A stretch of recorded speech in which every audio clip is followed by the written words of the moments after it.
Hello বাচ্চারা, kids জোনের আবার একটি নতুন ভিডিওতে তোমাদের সবাইকে অনেক অনেক ওয়েলকাম।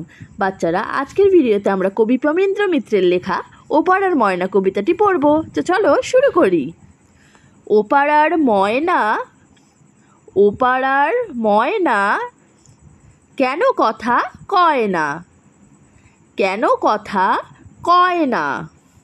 জানলাম ইতিহাস ঘেটে, জানলাম ইতিহাস ঘেটে, ভুল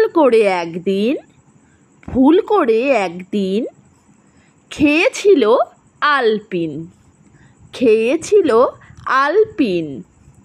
সেই থেকে গলা গেছে এঁটে, সেই থেকে গলা গেছে এঁটে। আরেকবার পড়ি চলো। ও পাড়ার ময়না, কেন কথা কয় না, জানলাম ইতিহাস ঘেটে, ভুল করে একদিন খেয়েছিল আলপিন, সেই থেকে গলা গেছে এঁটে। বাচ্চারা, এমনই মজাদার ছড়াগুলো আমার সঙ্গে পড়তে হলে আমার চ্যানেলটিতে একটি লাইক, শেয়ার আর সাবস্ক্রাইব করে দিও। যারা অলরেডি সাবস্ক্রাইব করেছে তাদেরকে অনেক অনেক ধন্যবাদ ও ভালোবাসা।